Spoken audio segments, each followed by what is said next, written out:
Ajari kami firman, beri kami pengajaran supaya hati kami jangan terhilang, tersesat lagi di jalan yang salah.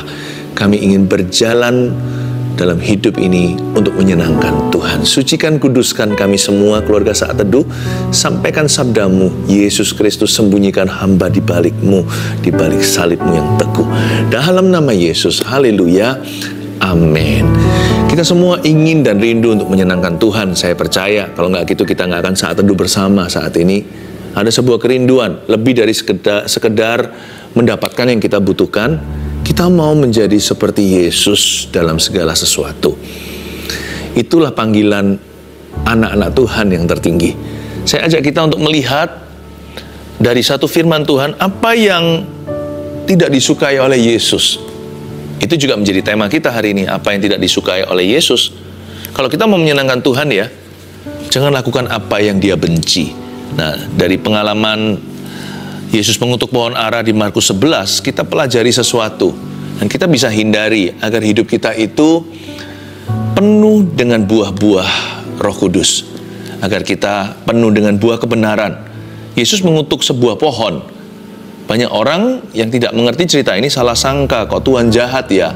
Pohon apa salahnya? Tapi ada rahasia yang indah di balik pengutukan pohon ara. Sebuah pengajaran untuk kita.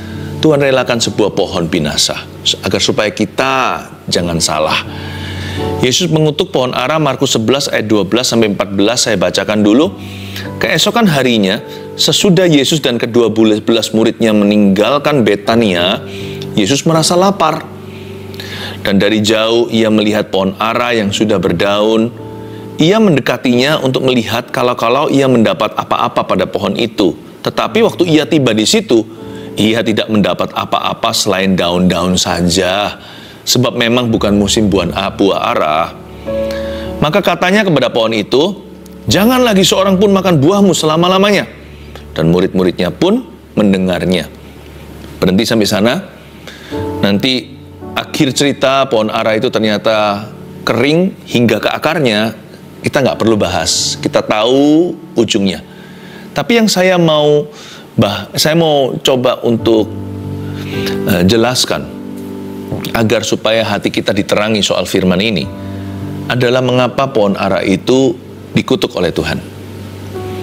Tuhan gak pernah mengutuki kita sebagai manusia, tapi Tuhan kutuk pohon ara untuk kita supaya kita memahami apa yang Tuhan benci, agar supaya kita jangan sampai mendukakan Roh Kudus. Tuhan gak suka sama pohon satu ini. Bukan karena dia kekurangan buah. Masa nggak berbuah dikutuki sih? Bukan. Ada sesuatu yang lebih dari itu. Karena Tuhan kita nggak pernah salah. Yesus tuh baik. Satu-satunya destructive miracle atau mujizat penghancuran yang pernah terjadi ya kali ini. Nggak pernah Tuhan itu hancurkan. Orang kusta disembuhkan. Mati pun dibangkitkan. Dia membuat semuanya menjadi baik kembali. Itu adalah rumor yang beredar, tapi ternyata benar. Tuhan memang menjadikan semua yang rusak diperbaiki. Dan Tuhan menjadikan semua yang hancur kembali pulih. Tapi kali ini, Tuhan hancurkan sesuatu. Karena ada sifat-sifat pada pohon itu yang Tuhan sama sekali tidak suka. Kita baca dulu ayat 12. Keesokan harinya, sesudah Yesus dan ke-12 muridnya meninggalkan Betania, Yesus merasa lapar. Ini adalah kemanusiawian Tuhan.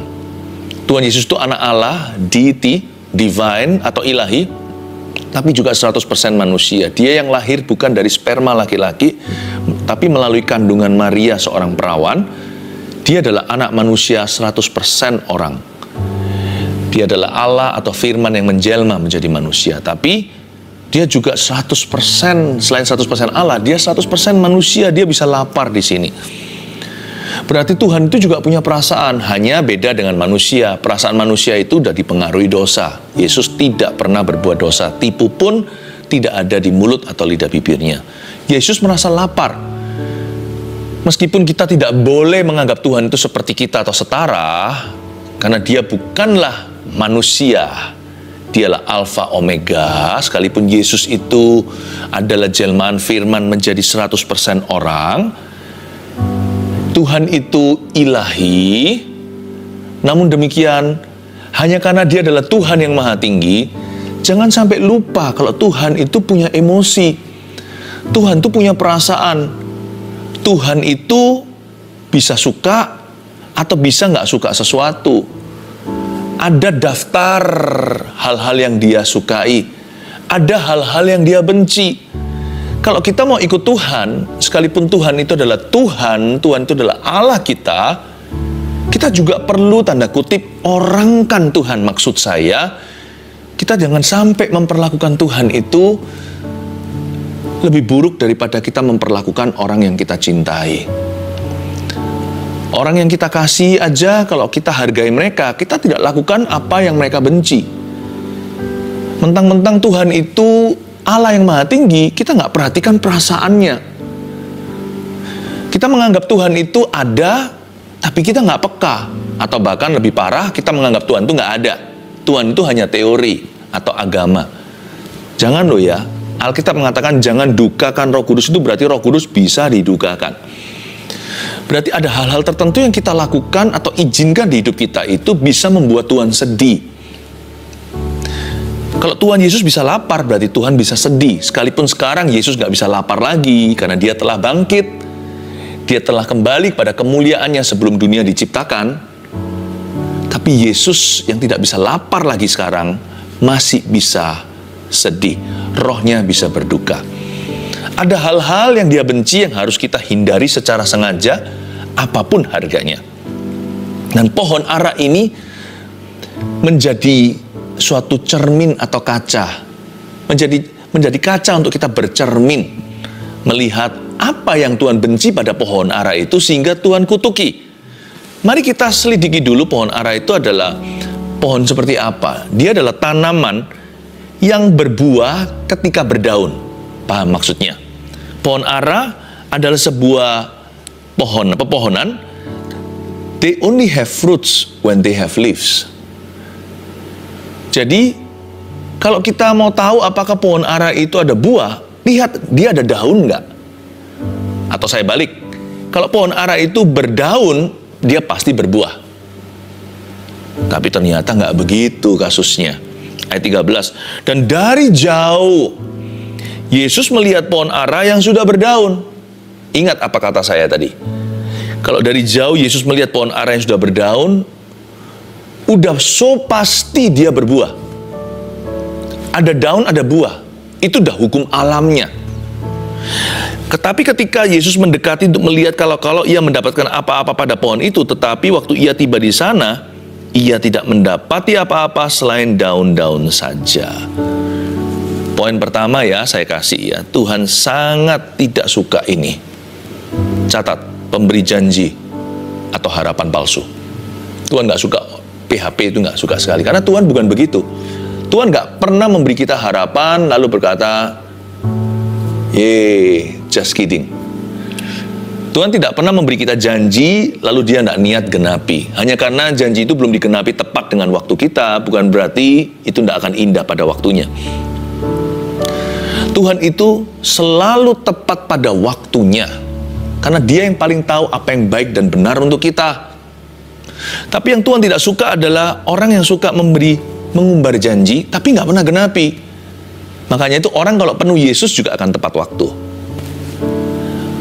Orang kalau penuh dengan Tuhan, dia pasti hargai janjian.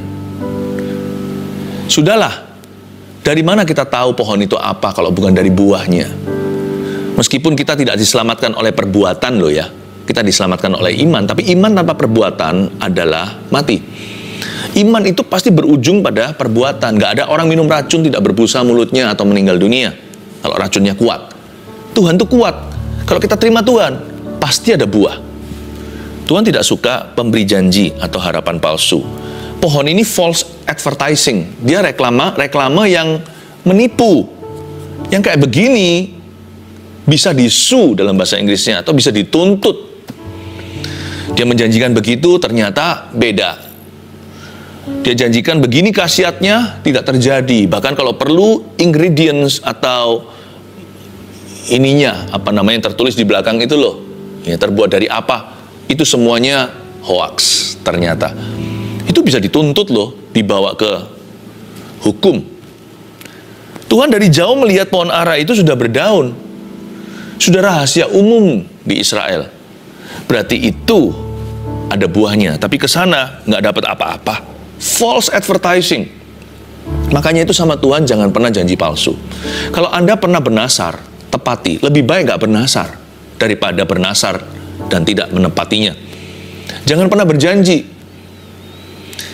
Lebih baik kita sama sekali tidak pernah ucapkan janji apa-apa. Hati-hati dengan mulut kita. Mungkin saya ngomong, waktu saya bicara begini, beberapa orang tertemplak. Waduh, itu aku, itu saya. Gak apa-apa sih, berarti Tuhan cinta kalau Anda ditegurnya. Anak sah itu pasti dihajar. Mana ada anak yang dibiarkan sama orang tuanya, lu rusak ya biarin. Itu berarti anak gampangan.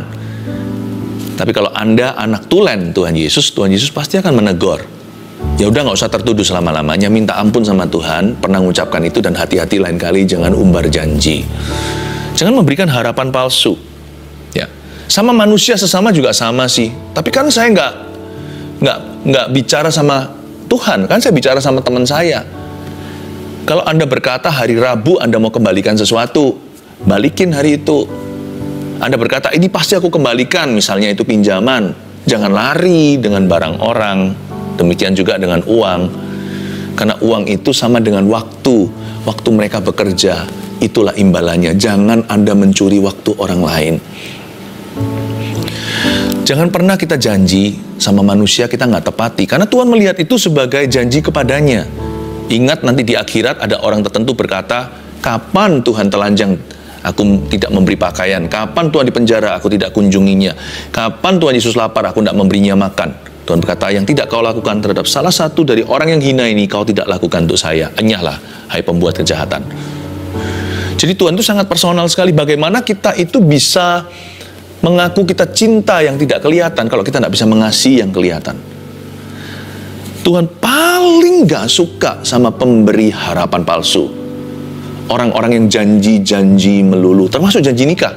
Kalau Anda berkata, saya bersedia di altarnya, apalagi di gereja. Sedangkan menikah di catatan saja itu sah, catatan sipil. Itu diikat oleh negara, apalagi di hadapan Allah. Kalau Anda berkata saya bersedia, jangan ada pihak ketiga. Jangan ada teman tapi mesra. Jangan ada selingkuhan. Sebab Anda bukan janji sama pasangan, tapi pasanganku itu nggak layak terima cintaku lagi. Ya, Anda mungkin berkata pasangannya sekarang udah nggak nice, dia nggak pernah menghormati saya, atau dia nggak pernah mengerti aku. Cowok cewek kan beda. Kalau cowok lebih minta hormat, cewek lebih minta, perempuan lebih menuntut untuk dimengerti. Tapi itu bukan alasan. Pasangan Anda bisa gimana? Anda janjinya sama Tuhan bahwa Anda akan bersedia, Anda akan dalam janji nikah kan diucapkan wedding vow itu dalam suka dan duka, sakit dan sehat, kaya miskin, suka duka loh. Ketika Anda berduka tetap harus setia, karena setianya bukan pada pasangan saja. Sekalipun Anda merasa dia nggak layak dapat kesetiaan Anda sudah disumpah ceritanya di bawah nama Tuhan. Anda setia kepada Tuhan Yesus dalam pernikahan. Makanya kalau kita ingin hidup kita itu lihat berkat bukan lihat kutuk, jangan langgar janji nikahmu. Bertobat, gak ada jalan lain sih, gak ada bypass, tidak ada jalan alternatif. Kalau Anda salah jalan, satu-satunya adalah rewind, retrieve, atau jalan kembali. Itu satu-satunya namanya pertobatan. Pertobatan itu menyesali dan meninggalkan. Ujung pertobatan itu bukan tobat. Ujung pertobatan itu tobat maksudnya. Ujung pertobatan itu bukan penyesalan. Ujung pertobatan ya tobat. Ujung pertobatan itu perubahan. Ujung sebuah pertobatan itu ketaatan. Gak ada orang bertobat hanya supaya diampuni. Orang bertobat itu supaya berubah. Orang bertobat itu supaya taat kepada Allah. Kalau Anda salah jalan, tempuh jalan pertobatan. Akui, tinggalkan. Tanggung semua konsekuensinya. Nanti waktu akan menyembuhkan. Orang yang bertobat, waktu menyembuhkan. Tapi orang yang dalam dosanya, waktu tidak mengubah apa-apa, malah semakin membuat parah. Waktu tidak menyembuhkan, justru menjerumuskan dengan bertambah waktu dalam kehidupan dosa, dosa kita yang kita buahi dari keinginan, dosa itu kalau diteruskan, ketika dosa itu matang, lahirlah maut. Waktu tidak menyembuhkan, malah komplikasi, malah membuatnya runyam. Tuhan tidak suka orang yang janji dan tidak menepati. Dalam bentuk wujud apapun janji itu, ini yang membuat Tuhan kesel sama pohon itu. Dari jauh dia melihat, pohon ara itu sudah berdaun. Bukannya seharusnya kamu berbuah. Kamu itu memberi harapan palsu, seolah-olah Tuhan ngomong sama pohon itu begitu. Tapi sebenarnya Tuhan bukan marah sama pohon ya. Ini Tuhan korbankan, karena pohon tidak ada roh di dalamnya, pohon adalah tanaman sekalipun punya nyawa. Tuhan korbankan ini untuk yang punya roh di dalam dirinya, yaitu manusia. Tuhan korbankan satu pohon untuk ajari satu kebenaran yang tidak akan berubah selama-lamanya. That God does not like, Tuhan tidak suka sesuatu itu yang menipu. Tuhan tidak berkenan akan janji yang palsu. Dari jauh dia lihat rimbun daun, pasti banyak buahnya. Minimal ada beberapa, satu pun tidak ditemukan. Tuhan tidak suka itu. Makanya Tuhan kutuki itu. I'm not pleased. Aku tidak happy dengan hal ini. Ayat 13 sekali lagi, dan dari jauh ia melihat pohon ara yang sudah berdaun. Ia mendekatinya untuk melihat kalau ia mendapat apa-apa pada pohon itu. Tetapi waktu ia tiba di situ, garis bawah ini, ia tidak mendapat apa-apa selain daun-daun saja. Ia tidak mendapat apa-apa selain daun-daun saja. Ia tidak mendapat apa-apa selain daun. Nomor 2 yang Tuhan sangat tidak suka adalah kata-kata tanpa tindakan nyata. Bukan hanya janji-janji doang, tapi kata-kata kita itu harus konsekuen sampai ke tindakan. Mirip sih dengan janji palsu, tapi Tuhan tuh gak kagum dengan banyaknya kata-kata. Semua kita, apapun profesi, apalagi pengkhotbah, saya punya satu prinsip dalam hidup ini. Sebelum saya khotbahkan, saya harus lakukan, supaya apa yang saya khotbahkan itu ada otoritas dan wewenang. Setelah saya khotbahkan, saya harus melakukannya lagi, supaya saya hidup di dalam firman yang saya bagikan. Tuhan gak suka pendengar firman, Tuhan suka pelaku firman. Orang yang mendengarkan firman lalu tidak melakukannya seperti orang yang memandang wajahnya di kaca atau di cermin, lalu sebentar lagi lupa. Orang seperti itu gak punya long term memory. Semua daya ingatnya itu jangka pendek saja. Yang seperti ini gak bisa jadi orang. Seperti orang yang tidak menghargai kata-katanya sendiri. Orang yang seperti itu ya, orang seperti itu pelupa. Tuhan tidak mau kita pikun dengan firman Allah. Dan Tuhan juga tidak mau kita itu meremehkan kata-kata kita sendiri. Jangan anggap enteng setiap butir-butir peluru ABCD alfabet perkataan yang muncul dari mulut kita itu harus dipertanggungjawabkan. Setiap kata-kata sia-sia, kata Alkitab, akan diseret suatu hari ke pengadilan. Tuhan akan meminta pertanggungjawaban kita atas setiap perkataan yang pernah keluar dari mulut kita. Hati-hati gunakan mulutmu, hati-hati gunakan mulut kita. Yang Tuhan tidak suka adalah kata-kata tanpa tindakan nyata. Sama seperti Tuhan tidak suka daun-daun tanpa buah. Tidak sedikit di antara kita yang kita lihat di masyarakat, pohon-pohon yang rimbun daun namun tidak berbuah. Banyak sekali manusia di akhir zaman ini yang isinya hanyalah omongan belaka, gak ada bukti nyata. Kata-kata indah, tapi tidak ada tindakannya. Dari sini kita mengerti bahwa yang Tuhan cari adalah pelaku firman. Tuhan tidak mencari pendengar saja. Memang untuk kita mengerti firman harus dengar dulu. Dengar itu hanyalah transitnya. Tujuan akhir mendengarkan adalah melakukan. So God hates talk without walk. Ya, Tuhan tidak suka yang namanya bicara, bisa talk, bisa menaruh dalam kata-kata fasih lidah, but no walk. Sama sekali nggak kelihatan dalam perjalanan hidup orang itu apa yang dia katakan. Tuhan tidak suka tong kosong nyaring bunyinya. Daripada kita banyak bicara, mending banyak berbuat. Biasanya orang yang tidak banyak berbuat, Dr. Dolittle, nggak banyak lah melakukan apa-apa. Seringkali malah justru yang gembar-gembor yang begitu. Loh, tak terkecuali kita sendiri loh, kita patut malu. Tong itu kalau kosong justru nyaring bunyinya kalau ditepuk. Bung bung bung seperti perut yang kembung. Tapi kalau berisi malah justru nggak mengeluarkan suara yang berarti. Biasanya orang yang pelit, jikalau dia sekali memberi, wah, seluruh dunia tahu, dunia dalam berita. Tapi orang yang generous ya, cenderungnya untuk tangan kanan memberi, tangan kiri tidak tahu. Ya. Demikian pula seorang yang cinta Tuhan nggak perlu ngaku-ngaku kita cinta Tuhan. Lewat perbuatan, lewat apa yang Anda lakukan dalam nama Tuhan untuk orang lain, orang bisa lihat sendiri orang itu dekat sama Tuhan. Kata-kata tanpa tindakan nyata tidak ada kuasa di dalamnya, dan Tuhan sama sekali tidak suka. Itu sama dengan melihat pohon ara yang penuh daun namun gak ada buah. Ia tidak mendapat apa-apa selain daun-daun saja kan?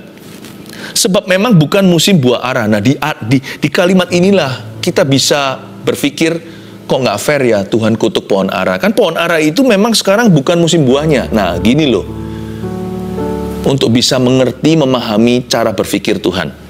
Sebab memang bukan musim buah ara. Pohon aranya bisa protes, loh ya gak berbuah, kan bukan musimnya. Nah Tuhan juga bisa membantah, kalau gitu kamu jangan berdaun loh. Aku tidak akan mengutukimu. Kalau kamu tidak berdaun, aku lumrah, memang bukan musimnya. Anda ingat Anania Safira itu dikutuk karena apa? Dia itu mati dalam hadirat Allah. Karena apa? Bukan karena dia memberinya kurang. Petrus kan ngomong begini, tadi sebelum kamu jual propertimu, itu kan uang milikmu, properti milik Anda. Anda berdua suami istri. Siapa minta itu dikasihkan untuk pekerjaan Tuhan? Nggak ada. Tapi sejak kau gaungkan, hello church, ya, sepertinya dia ingin seluruh gereja tahu. Dia berkata, ini pemberianku. Nggak ada yang tanya, nggak ada yang interview. Lanjut lagi kalimat berikutnya dan berkata, ini semua hasil penjualan properti atau rumah. Ku taruh di bawah kaki rasul-rasul. Nggak bisa dibodohi kalau rasul itu penuh dengan Yesus. Kalau Rasul Petrus penuh Roh Kudus, dia berkata, kamu bilang apa tadi? Semua. Mendingan kamu nggak pernah munculin daun, maka kamu nggak salah. Dan dari awal siapa yang minta? Tapi karena kamu menggaungkan dan mencetuskan dengan sengaja, dua-dua sama-sama, itu sudah konspirasi.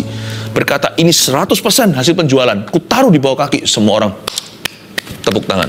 Wow, generous. Orang membeli sedikit, ini memberi semua. Wow. Petrus berkata, bohong kamu. Separuh kamu simpen. Andai kata kamu tidak ngaku begitu, kamu tidak berdosa. Semua 100% itu milikmu. Siapa yang minta? Tapi karena kamu kasih 50%, tapi kamu tunjukkan daun 100%, orang dapat ide yang salah. Orang ini luar biasa. Kenapa kamu mau curi glory? Lihat orang itu, orang muda yang di sebelahku itu, sebentar lagi akan angkat jasadmu. Bum, langsung mati.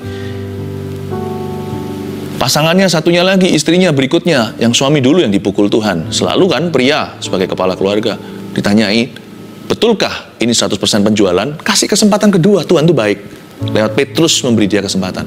Iya betul, nggak tahu kalau suaminya sudah meninggal. Dia berkata, orang yang di samping ini juga akan mengangkat jasadmu, barusan suamimu digotong sama mereka. Kenapa kamu mencoba menipu Roh Kudus di rumah Allah? Kalau mereka nggak ngaku atau menggaungkan begitu atau mencetuskan dusta, mereka nggak salah loh. Pohon ara itu kalau nggak berdaun, dia nggak menipu siapa-siapa. Dia juga nggak menipu Yesus. Pohon ara hari itu mencoba menipu Tuhan. Kalau enggak, Tuhan nggak mungkin akan kutuki. Sebab pohon ara yang lain gundul-gundul semua. Karena memang bukan musim berbuah. Belum musimnya. Tapi yang satu ini fluffy, yang satu ini flamboyan. Wah, semua orang kagum, tapi waktu dideketin, ompong ternyata. Tuhan berkata, sekalipun ini bukan musim buah ara, tapi tidak dibenarkan kesombonganmu itu. Hai pohon, kamu terlalu banyak ngomong dan bicara. Tapi perbuatanmu 10%, setengahnya pun tiada.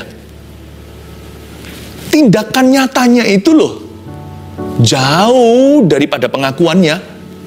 Tuhan berkata, terkutuklah pohon yang punya attitude seperti ini. Murid-muridnya mengertilah. Kita sekarang memahami ternyata itu yang Tuhan benci. Makanya nomor 3, catat ini. Tuhan paling benci dosa pura-pura atau kemunafikan. Jadi pohon ini dihukum bukan karena the lack of fruit atau kekurangan buah atau tiada berbuah. Pohon ini dikutuk karena being pretentious. Pohon ini dikutuk karena pretending atau karena pura-pura. Dia ingin menciptakan kesan bahwa dia pohon yang luar biasa. Rimbun daunnya, pasti ada buah. Dia dikutuk Tuhan karena pretending, karena pura-pura. Inilah hati Tuhan terhadap orang Farisi dan ahli Taurat. Tuhan sekalipun memberi mereka kesempatan dan peringatan, mereka tidak bertobat. God hates pretension. Tuhan benci sekali pura-pura. Tuhan nggak benci kita ya. Tuhan benci dosa kepura-puraan. Tuhan paling benci kemunafikan. Mending nggak usah sama sekali berdaun. Jangan menciptakan kesan. Jangan terlalu repot untuk impress orang lain. Berbuah saja. Your fruits will impress God. Buahmu akan mengimpress Tuhan. Dan dari Tuhanlah datang pujian. Apa yang tidak disukai oleh Yesus? Paham aku, sekarang kita mengerti. Sekarang kita tidak bisa lagi menuduh Tuhan begitu cruel, begitu kejam. Pohon yang innocent itu dikutuki hingga mati. Itu pohonnya mati loh, itu kering sampai ke akar-akarnya baru keesokan hari langsung. Itu keajaiban, ini mujizat destruction atau penghancuran. Tuhan dengan mulutnya bisa berkata pada si lumpuh berjalan.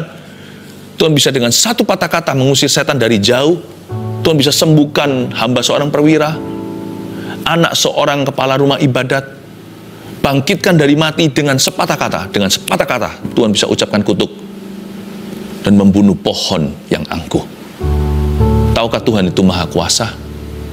Dan sekarang kita mengerti mengapa dia berbuat ini. Sekarang saya tidak berbelas kasihan pada pohon ara itu, tapi saya berbelas kasihan kepada Anda. Kepada siapa saya diutus untuk memberitakan firman ini, untuk memberimu kesempatan, termasuk Ananias dan Safira di luar situ. Saya berbelas kasih kepada Anda saat ini. Dan saya mengulurkan sebuah tawaran untuk bertobat dari jalan yang salah. Dan bagi orang-orang yang belum membuat kesalahan, please jangan. Saya ulurkan sebuah undangan untuk teruskan karir, sebuah kehidupan yang takut akan Tuhan. Mari kita tulus mengikut Yesus. 3 hal ini tidak disukai oleh Tuhan. Please hindari dalam kehidupanmu dan kehidupanku dengan segala harganya yang harus dibayar. Yang pertama, Tuhan Yesus tidak suka pemberi janji atau harapan palsu. Yang kedua, Tuhan Yesus tidak suka kata-kata doang, kata-kata tanpa tindakan nyata. Tidak respect Tuhan Yesus terhadap yang beginian. Yang ketiga, ini paling Tuhan benci. Tuhan tidak suka atau benci dosa pura-pura atau kemunafikan. Kalau kita datang sama Tuhan, apa adanya yuk. Justru ada banyak berkat. Sekalipun salah, bisa dipulihkan. Mari kita datang untuk menyenangkan Tuhan, menyenangkan hatinya, dan itu saja yang kita rindukan. Haleluya. Ulurkan tanganmu ke depan. Saya mau berdoa untuk semua orang yang menyampaikan permohonannya. Tuhan Yesus, kau lihat satu persatu, kau tilik setiap pergumulan umatmu. Tak ada satupun kau lewatkan. Masing-masing Tuhan kau lawat. Di dalam nama Yesus, I speak healing. Aku ucapkan kesembuhan. Aku deklarasikan bahwa mujizatmu telah tiba. Jamah yang sakit, sembuhkan semua orang. Dan juga jamah mereka yang menderita, Tuhan Yesus beri jalan keluar atas penderitaan batinnya atau apapun juga. Dan jikalau itu hubungan, Tuhan pulihkan. Terima kasih Bapa. Dalam nama Tuhan Yesus Kristus, yang percaya sama-sama katakan, amin. Sambil kita mengangkat tangan, terimalah berkat dari Allah Bapa, Putra, Roh Kudus di dalam Yesus yang mengasihi setiap kita. Biar kita belajar untuk melakukan apa yang berkenan di hatinya. Roh Kudus akan bantu. Bawalah damai sejahtera dalam nama Yesus. Haleluya. Amin. Praise the